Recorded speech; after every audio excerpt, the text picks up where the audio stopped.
Once upon a time, in a quaint village nestled between rolling hills and dense forests, there lived a young girl named Elara. She was blessed with an ethereal beauty that seemed to have been crafted by the gods themselves. Her hair cascaded like a waterfall of midnight silk, framing a face with porcelain skin, eyes as deep and blue as the ocean's depths, and lips that curved into a smile capable of melting the coldest hearts.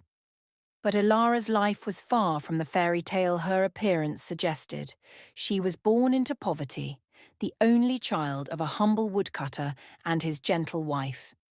They lived in a small thatched cottage on the edge of the village, where love filled the air more than material wealth ever could. Ilara's father, a kind man with calloused hands and a warm laugh, taught her the value of hard work and kindness. Her mother, with her soft voice and nurturing spirit, instilled in her the beauty of dreams and stories whispered by the fireside.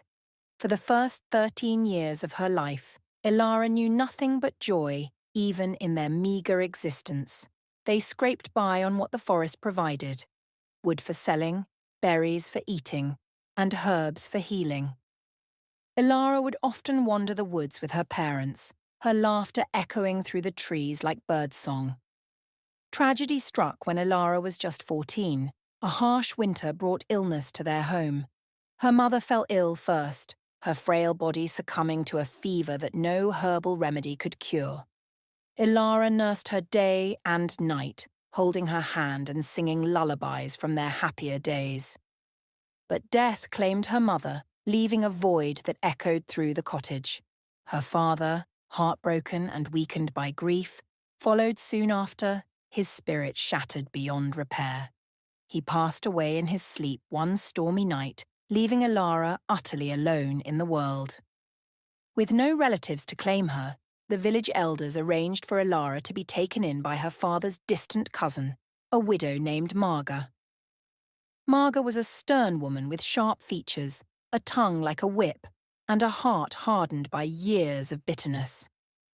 She had two daughters of her own, Greta and Hilda, who were plain in appearance and even plainer in character. They were spoiled, lazy and envious, mirroring their mother's disposition. Marga agreed to take Ilara in, but not out of charity. She saw the girl as free labour, a way to ease her own burdens without cost. From the moment Ilara stepped into Marga's larger but equally run-down home, a two-storey stone house with creaking floors and draughty windows, her life became a nightmare. Marga, upon seeing Ilara's radiant beauty, felt a surge of jealousy that twisted her insides. How dare this pauper's child outshine my own daughters? She muttered to herself. Greta and Hilda, with their mousy hair and freckled faces, glared at Ilara with undisguised hatred. They whispered behind her back, calling her the pretty pest, and plotting ways to make her suffer. Ilara's days began before dawn. She was forced to rise with the first light, scrubbing the floors until her knees bled, washing mountains of laundry in icy streams, and cooking meals that she was rarely allowed to eat.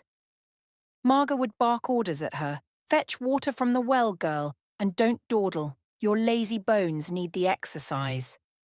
Greta and Hilda lounged about, demanding Ilara mend their dresses or polish their shoes, all while mocking her tattered rags. "Look at her mother," Greta would sneer. "All that beauty, and yet she's nothing but a servant. Serves her right for thinking she's better than us." The maltreatment escalated because of Ilara's beauty.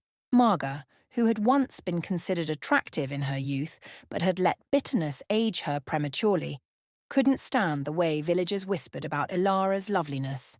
Men would tip their hats to her in the market, women would compliment her grace, and children would stare in awe.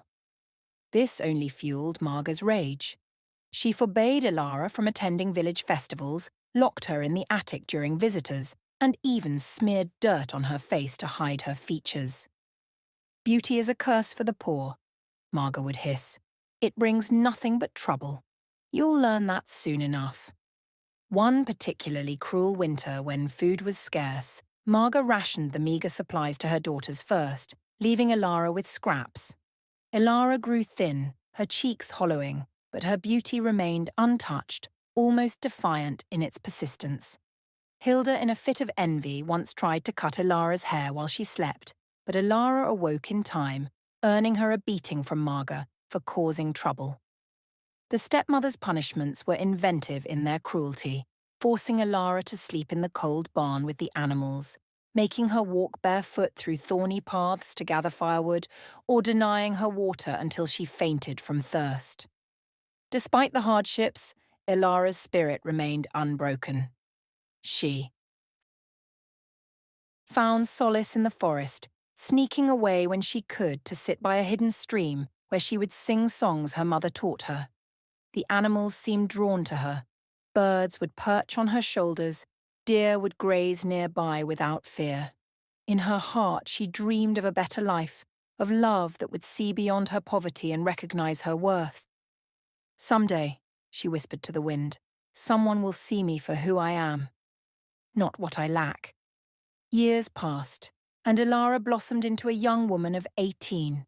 Her beauty had matured into something breathtaking, a blend of innocence and quiet strength that turned heads wherever she went. Though Marga ensured those occasions were rare, the village buzzed with news of the kingdom's grand ball, hosted by King Reginald in the distant castle atop the highest hill. The ball was to celebrate the coming of age of Prince Thorn, the king's only son. Prince Thorn was known far and wide for his handsomeness, tall and broad-shouldered, with golden hair that shone like the sun, emerald eyes that sparkled with intelligence, and a smile that could charm the stars from the sky. But more than his looks, he was renowned for his kindness, his sense of justice, and his disdain for the superficial nobility that surrounded him. The invitation extended to all eligible young women in the kingdom, a chance to win the prince's heart and perhaps become the future queen. Marga, seeing an opportunity for her daughters, spent what little savings she had on lavish gowns for Greta and Hilda, silks in garish colours that did little to enhance their appearances. Elara, of course, was tasked with sewing the dresses, her fingers pricked raw by needles as she worked late into the night. "You'll stay home and tend the fire," Marga declared with a malicious grin. "A ragged girl like you has no place among royalty." As the night of the ball approached, Elara's heart ached with longing. She imagined the glittering halls, the music, the laughter, things she had only heard about in stories. On the eve of the event, after Marga and her daughters departed in a rented carriage, Elara sat by the hearth, tears streaming down her face. "Why must one beauty be my enemy?" she sobbed. But in that moment of despair, something magical happened. A soft glow filled the room, and from the ashes of the fire emerged a figure, a fairy godmother, ethereal and kind, with wings like shimmering moonlight. "My dear child," the fairy said, her voice like a gentle breeze, "your pure heart has called me. You shall go to the ball." With a wave of her wand, Elara's rags transformed into a gown of sapphire silk that hugged her figure perfectly, embroidered with stars that twinkled like diamonds. Glass slippers appeared on her feet, delicate yet strong. Her hair was styled in elegant waves, adorned with a tiara of pearls. A mask concealed part of her face, adding an air of mystery. But remember, the fairy warned, the magic fades at midnight. Return before then. Overwhelmed with gratitude, Elara arrived at the castle in a pumpkin-turned carriage, drawn by mice-turned horses. The ball was a whirlwind of opulence, chandeliers casting golden light, orchestras playing waltzes, tables laden with feasts. Heads turned as she entered, whispers rippling through the crowd. "Who is that enchanting creature?" they murmured.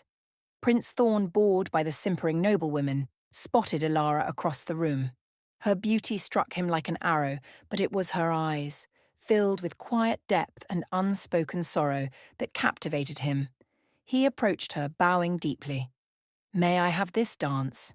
he asked, his voice warm and sincere, and as the hours ticked by, Thorn felt a connection deeper than any he had known. "You are unlike anyone I've met," he confessed. "Your beauty is matched only by your spirit." But as the clock struck 11, Elara remembered the fairy's warning. Panic seized her. "I must go," she whispered, fleeing the ballroom. In her haste, one glass slipper fell from her foot. Thorn chased after her, but she vanished into the night, her carriage reverting to a pumpkin just as she reached home. The next day, the kingdom was abuzz. Prince Thorn declared he would marry the mysterious maiden who fit the glass slipper. He set out with his guards, visiting every home in the land. Marga, upon hearing this, locked Elara in the attic, forcing Greta and Hilda to try the slipper. Neither foot fit. Greta's was too wide, Hilda's too long. They wailed in frustration, Marga cursing under her breath. When the prince arrived at their door, he insisted on seeing every woman in the household. A servant moved by Elara's kindness in the past unlocked the attic. Elara descended, her beauty shining even in her rags. The slipper fit perfectly. Thorn's eyes lit with recognition. "It was you," he breathed, pulling her into his arms. As their love story unfolded, Thorn learned of Elara's hardships. She confided in him about Marga's cruelty, the beatings, the starvation, the endless toil, all born from jealousy of her beauty. Thorn's face darkened with righteous anger. "No one who inflicts such pain will go unpunished," he vowed. True to his word, Prince Thorn summoned Marga and her daughters to the castle. In a public trial before the king and court, Elara's tales were corroborated by villagers who had witnessed the maltreatment. Marga denied it all, but evidence mounted. Bruises hidden under Elara's sleeves, testimonies from neighbours who heard the shouts. The king, a just ruler, decreed punishment fitting the crimes. Marga was stripped of her home and possessions, forced to labour in the castle kitchens for years, tasting the bitterness she had inflicted. Greta and Hilda, complicit in the abuse, were sent to work in the fields, their spoiled lives shattered. Elara and Thorn married in a grand ceremony, her beauty now celebrated rather than scorned. They ruled with compassion, transforming the kingdom into a place where kindness prevailed over cruelty. Elara never forgot her roots, establishing homes for the orphaned and poor. And as for Marga, from her lowly station, she watched Elara's happiness, a daily reminder of the poison jealousy breeds. In the end, love triumphed, proving that true beauty lies not just in the face, but in the resilience of the heart. And they lived happily ever after, their story whispered through generations as a tale of hope amid despair.